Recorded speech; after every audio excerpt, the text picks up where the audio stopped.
So what we have here is one of my clumps of Chamadorea microspadix. I believe it's from high altitude regions in Mexico.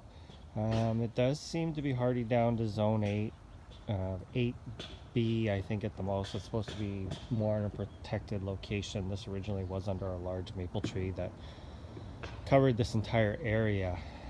So we'll see how it does.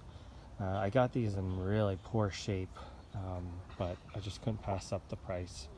And since I've had them, they have produced seed.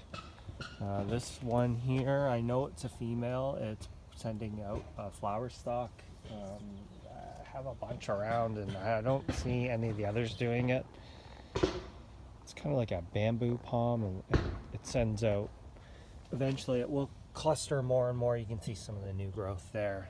What I found this winter here, we're in zone 8B, is I do believe that this frond was actually nice last year, and that's what happened over the winter. And the even older fronds, there's not much left. This is definitely one that came out last summer or last fall. And then here's the newest frond and the new spear.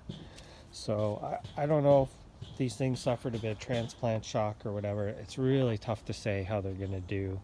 I do have Chamadorea radicalis as well, much smaller, that I have grown from seed, which I think the consensus is it's a little bit tougher than the microspadix, but I have maybe about 10 of these throughout the yard, and I'm hoping that they do form some clumps. I have some, just quickly come over here. I do have some that are in a more protected location, growing at the base of some Trachycarpus palms, some windmill palms. So the idea is that when the windmill palms start to get even bigger,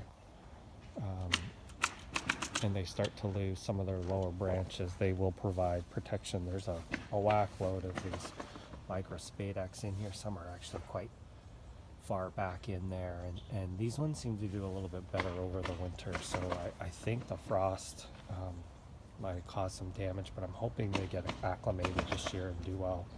Some Persicaria here, Persian shield, growing in. I need to trim that, and then hidden underneath here is sable minor, unknown variety. It's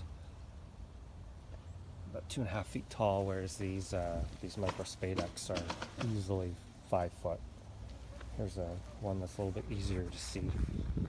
It's the base, and there's a few stalks coming off of that. So see how they do. I'll provide an update. Thanks for watching.